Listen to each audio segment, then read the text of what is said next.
म्हणूनच पावसाचा फटका हा अजूनही दिसून येतोय, चाकरमान्यांना सहन करावा लागतोय।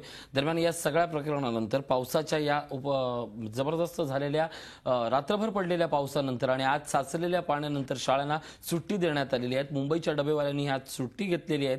मुंबई विद्यापीठाच्या ज्या काही परीक्षा होत्या त्या आज रद्द करण्यात आलेल्या आहेत। पावसाच्या संदर्भातले अपडेट्स आणखीन जाणून घेऊयात। आमचे प्रतिनिधी अश्विनी पांडे आपल्या सोबत आहेत। अश्विनी, काय सांगाल की कशा पद्धतीने पाऊस अजून सुरू आहे? आत्ताची जी सध्या स्थिती आहे ती असा आम्ही म्हणू शकता की पाऊसची जी गती आहे ती आता स्लो झाली आहे। ट्रॅफिकची समस्या अजून आहेत। तिथे आपण एल्फिस्टन किंवा दादर आणि बँड्रा जे आपण खार सबवे आणि बँड्रा तिथे आता ट्रॅफिकची समस्या आहे। वॉटर लॉगिंगची समस्या एल्फिस्टन रोड आणि हिंद माता खार सबवे अंधेरी सबवे जवळपास जिथे जिथे जे सबवेज आहेत तिथे मोठी वॉटर लॉगिंग झाली आहे। वेस्टर्न रेल्वेची जी ट्रेन आहे ते थांबली गेली आहे। अंधेरी आणि चर्चगेट यामध्ये पुढच्या वेस्टर्न रेल्वेची ट्रेन थांबली आहेत आणि कुर्ला आणि CST मध्ये पण ट्रेन थांबली आहेत। हार्बर लाईनची कुर्ला आणि CST मध्ये ट्रेन थांबली आहेत। लोकांना खूप त्रास आहे। BMCनी जे सगळे त्यांनी सांगितले होते त्यांची पूर्ण तयारी झाली आहे ती आता दिसत नाही।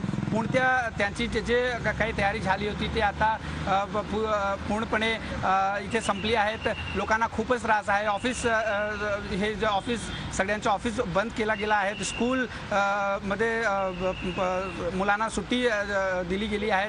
ट्रॅफिकची जी समस्या आहेत आणि वॉटर लॉगिंगची समस्या आहेत अजून आहेत। बारिश आता थांबलेली नाही। जोपर्यंत बारिश थांबली नाही तोपर्यंत लोकांची समस्या असंच राहणार आहे। नक्कीच पाऊस थांबत नाही, पाण्याचा निचरा होत नाही तोपर्यंत ही समस्या अशीच राहणार आहे। अश्विनी, ज्या भागात तुम्ही उभे आहात त्या भागात आज नागरिकांना बेस्ट मिळते का, बस मिळते का किंवा टॅक्सी मिळवायला काही त्रास होतोय का? आता जिथे आम्ही आहोत मी तुम्हाला फक्त इथचं दृश्य दाखवतोय। इथे ट्रॅफिक जी समस्या होती आता जवळपास थोडी कमी झाली आहेत। जे लोक दफ्तर ज्यांना जायचा होता ते आता ते परत त्यांच्या घरी गेले। कदाचित TVवर जी काही न्यूज दाखवली गेली म्हणून लोकांना हे समजलं की आता ऑफिसला जायला त्यांना खूप त्रास होणार आहेत म्हणून ते लोक आता परत त्यांच्या घरी गेले आहेत। पोलीसचे बंदोबस्त जवळपास जिथे जिथे सर्कल वगैरे आहेत तिथे ते लोक उभे आहे ट्रॅफिक स्मूथ करायलासाठी।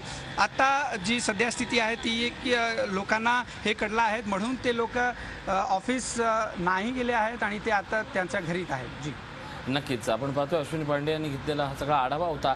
जास्तीत जास्त पद्धतीने लोकांच्यापर्यंत बातमी पोहोचते आहे आणि म्हणूनच लोकांनी आज कामावर न जाण्याचा निर्णय घेतलेला आहे। तुर्तास धन्यवाद अश्विनी, या सगळ्या माहितीबद्दल। आमचे प्रतिनिधी अश्विनी पांडे आपल्या सोबत होते। दरम्यान पावसाचा हा सगळा फटका सहन करावा लागतोय।